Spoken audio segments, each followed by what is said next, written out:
Monsieur le Président de l'Assemblée nationale, Mesdames et Messieurs les députés, à nouveau, je me fais le devoir et le plaisir de venir ici, dans le temple de la contradiction politique constructive, vous entretenir sur l'état de notre nation.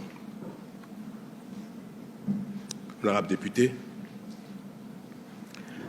alors que le monde s'enfonce globalement dans un cycle d'incertitude et d'instabilité, que les foyers de tension se multiplient ici et là, déstabilisant l'économie mondiale, que la démocratie, l'ordre mondial, la coopération internationale et le climat paraissent plus que jamais mal en point, le Bénin continue, sans tapage, d'avancer sur le chemin de son développement et de la consolidation de son unité.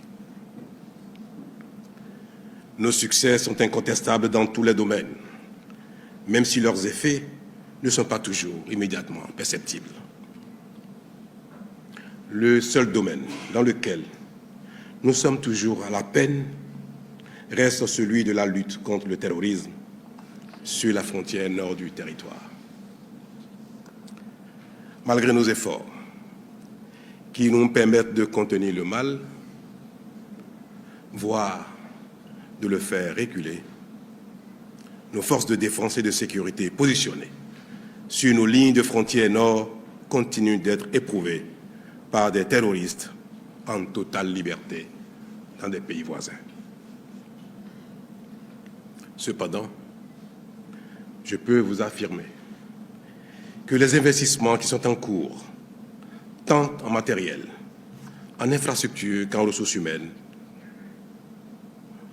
nous permettront, sous peu, de tenir les terroristes loin de notre territoire. Honorables députés, la cherté de la vie et le faible pouvoir d'achat du plus grand nombre d'entre nous demeure aussi pour moi un point d'insatisfaction et de peine.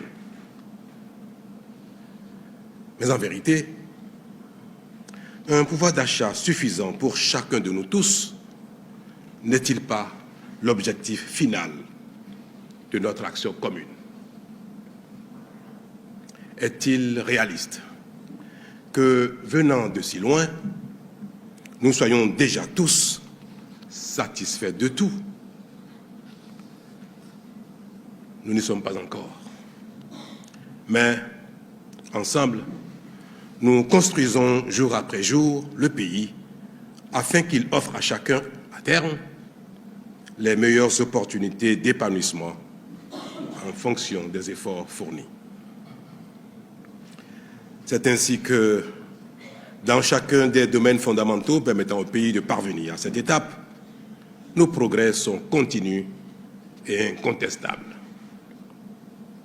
Depuis 2016, notre pays progresse par notre travail à nous tous. Les observateurs avisés affirment qu'on n'a jamais vu autant de chantiers ouverts à la fois au Bénin. L'eau potable n'arrête pas de gagner de plus en plus de localités et s'établit en cette fin d'année à 80% de taux de pénétration de la population contre 42% en 2016. Le retard que nous avons pris en raison des nombreux échecs de forage dans les régions difficiles est en train d'être rattrapé. Il en est de même dans le secteur de l'électricité où nous sommes victimes de notre propre succès en ce que l'explosion du branchement des ménages et l'arrivée d'un grand nombre d'industries gourmandes en énergie électrique dépassent largement nos prévisions et planifications. Mais nous serons au bout de nos peines dans les 24 mois à venir. Dans le secteur des infrastructures, la cité ministérielle, la cité administrative d'Abomey-Calavi, les cités départementales, les multiples édifices administratifs et d'institutions, les innombrables marchés, modernes, ruraux et urbains, qui font de plus en plus notre fierté comme jamais, et j'en passe, témoignent de nos prouesses sans pareil. Le secteur de la santé n'est pas en reste, et le meilleur s'annonce déjà.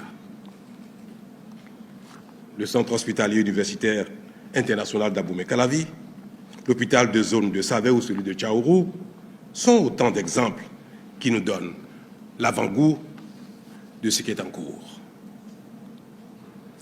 Dans le secteur productif, notre dynamisme reste soutenu et enviable.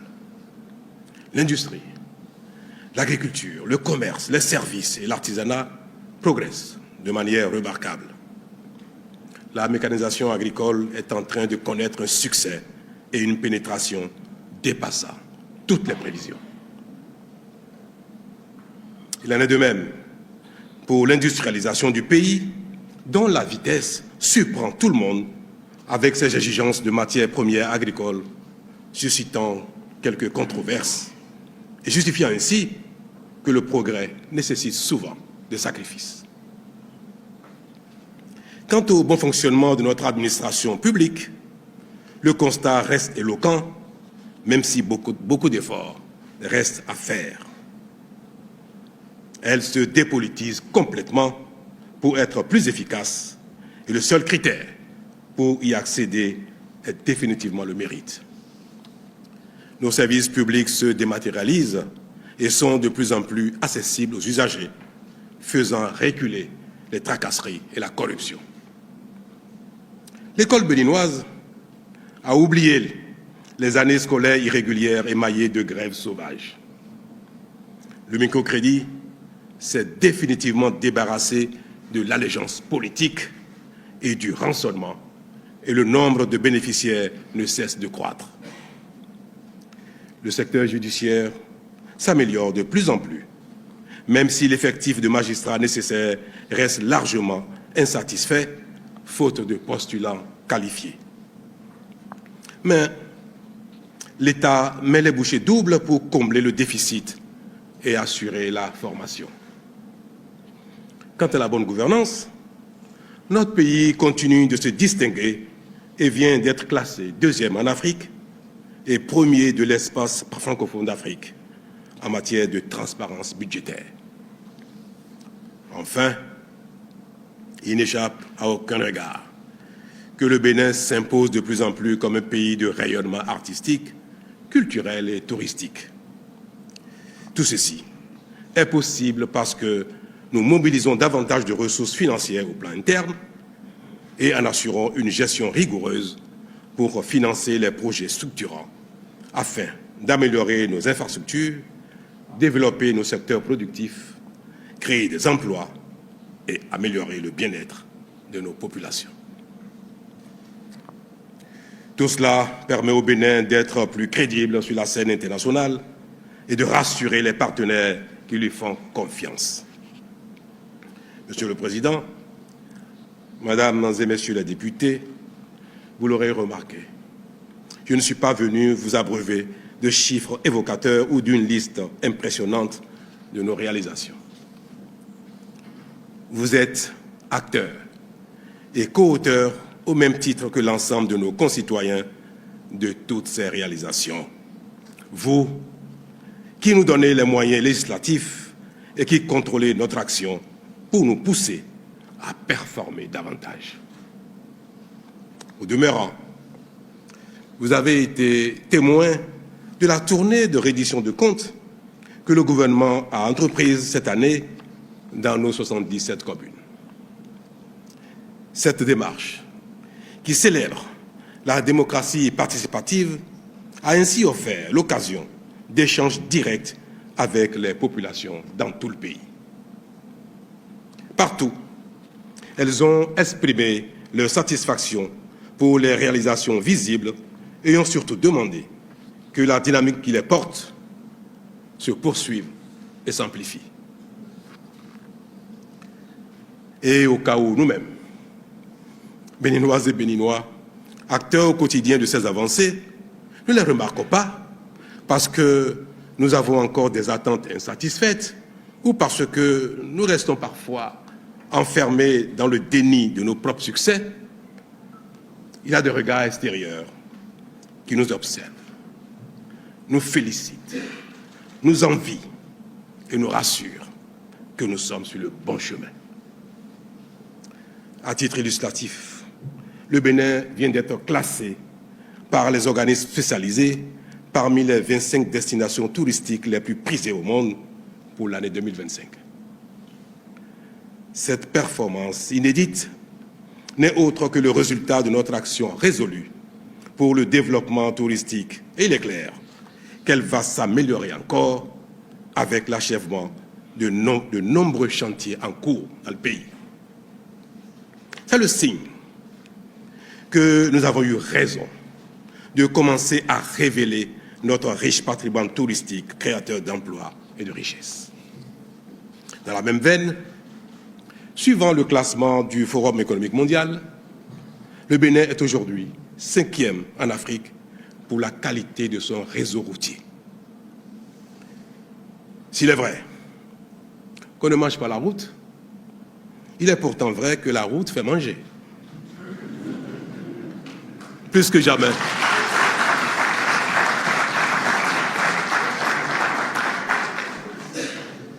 Plus que jamais, nous pouvons affirmer que le chemin du développement passe par le développement de la route.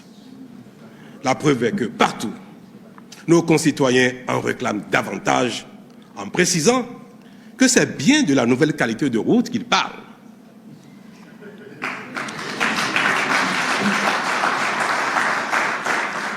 Honorables députés, cette qualité qui caractérise désormais notre action, comme l'illustre notre réseau routier, est devenue la marque de la gouvernance publique du Bénin et celle de sa signature. De sorte que la notation de notre pays ne cesse de s'améliorer.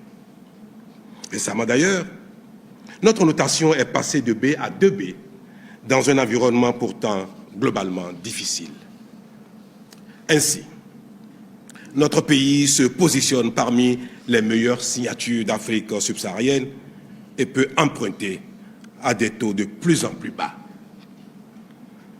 Un autre exemple par lequel la communauté internationale cite notre pays comme modèle est notre programme de cantine scolaire, grâce auquel nous donnons par jour un repas chaud à plus de 1,3 million d'écoliers dans plus de 80% de nos écoles primaires publiques, dont 95% d'écoles en milieu rural.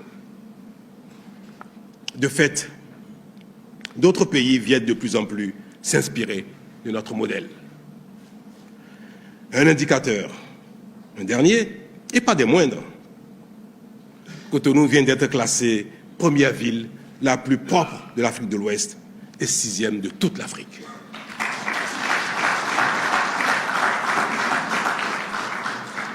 Cela est certes flatteur, mais notre volonté est de faire toujours mieux, car nous avons vocation à être les meilleurs partout.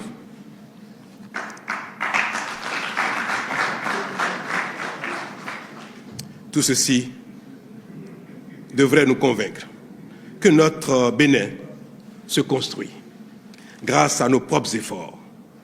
Et c'est cela le secret de tout développement socio-économique durable. Savoir compter sur soi avant le soutien des autres.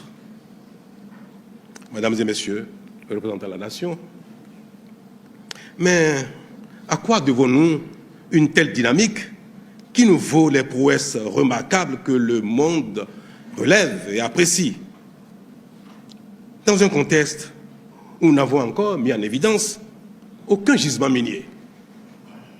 L'ampleur et la qualité de nos réalisations tiennent de notre volonté de changer le destin, de notre ardeur au travail, mais davantage de l'état d'esprit qui nous caractérise désormais. Cet état d'esprit, c'est celui d'avoir pris conscience que seul notre travail peut nous sortir de la pauvreté et nous offrir les conditions de vie auxquelles nous aspirons tous. Cet état d'esprit, j'en ai la conviction, a inspiré nos guépards dans leur campagne de qualification pour la Coupe d'Afrique des Nations de football édition 2025. Et il leur a permis de surmonter les difficultés, même lorsque cela paraissait impossible, pour revenir sur le devant de la scène continentale.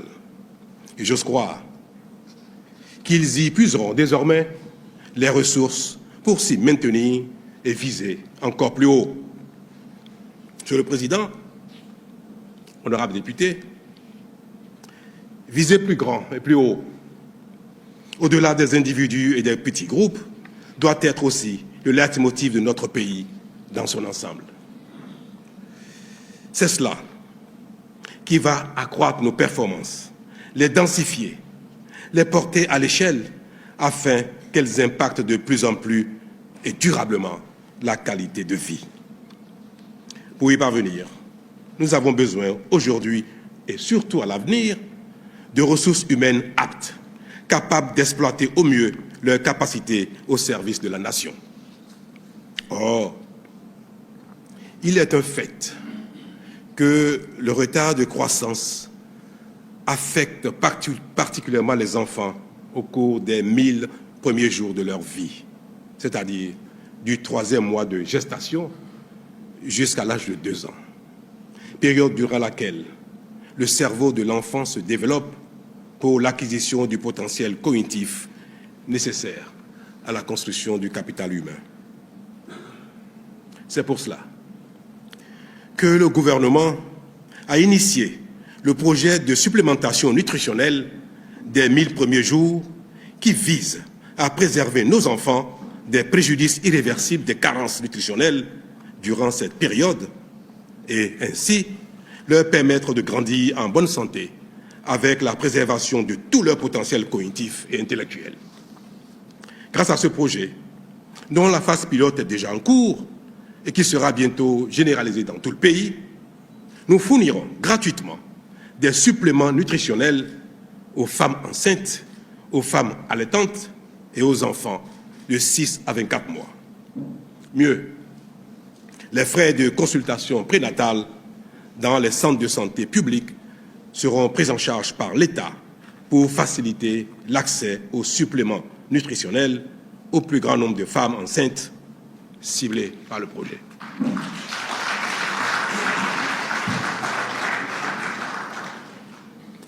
C'est la raison principale ou l'une des raisons d'être de l'Agence nationale de l'alimentation et de la nutrition que vous connaissez.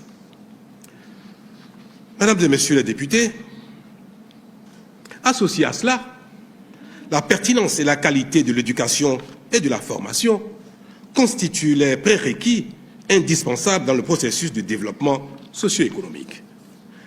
C'est pourquoi, et vous le savez déjà, le gouvernement a fait le choix d'une profonde et totale, d'une réforme totale de notre système éducatif en vue de donner la primauté à l'enseignement technique et la formation professionnelle. Là-dessus, parce que les travaux de construction, proprement dit, n'ont pas commencé, je sais que certains doutent encore de la réalité du programme de mise en œuvre de 30 lycées techniques agricoles, de 8 écoles de métiers dans le secteur de l'énergie, du numérique, des bâtiments et travaux publics, de la menuiserie, du bois et de l'aluminium, de l'eau, de l'assainissement, de la maintenance des véhicules et des équipements industriels, du tourisme, de l'hôtellerie, de la restauration, de la mode et du textile. Je comprends les impatiences, mais je voudrais faire observer que les études techniques ont pris du temps, plus de temps que prévu, en raison des standards que nous exigeons désormais au Bénin. Elles sont maintenant achevées. Et les travaux de construction et d'équipement de ces écoles de métiers, de ces lycées agricoles, démarreront dans les tout prochains mois, avant la fin du premier trimestre 2025, sachant que les ressources financières nécessaires sont déjà disponibles à plus de 440 milliards de francs CFA.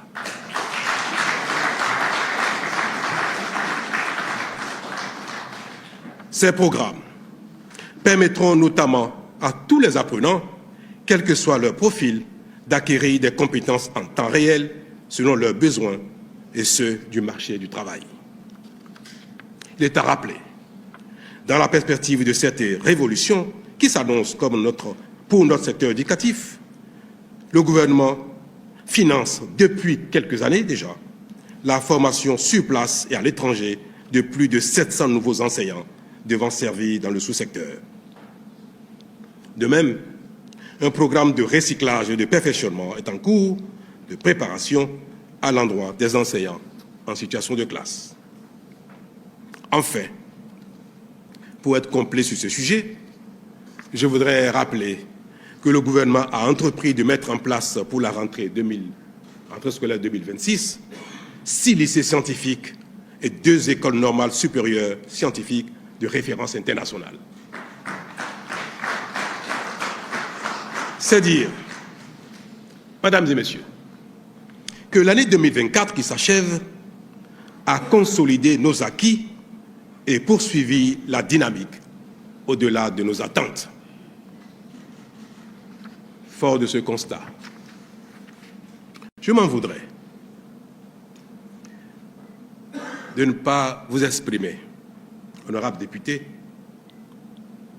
toutes tendances politiques confondues, ma conviction, largement partagée par la plupart de nos concitoyens et qui se résume comme suit.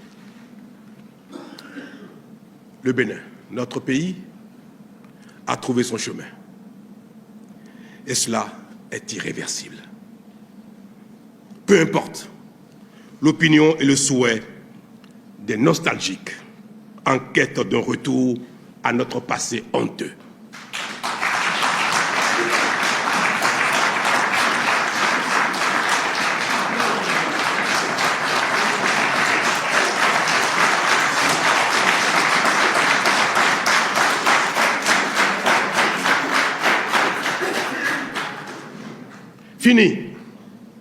Fini l'usurpation du pouvoir politique par des vendeurs d'illusions incompétents et mal intentionnés.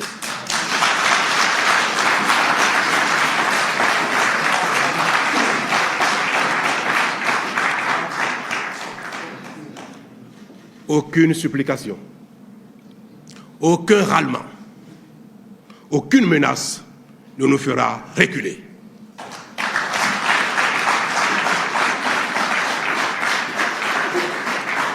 Honorables députés, aucun compromis politique préjudiciable à notre développement ne sera concédé pour faire plaisir à qui que ce soit ou satisfaire un quelconque consensus politique. Le Bénin est au-dessus de tout. La démocratie et la compétition politique devront désormais être exclusivement et absolument au service du développement. Vive le progrès, vive le Bénin.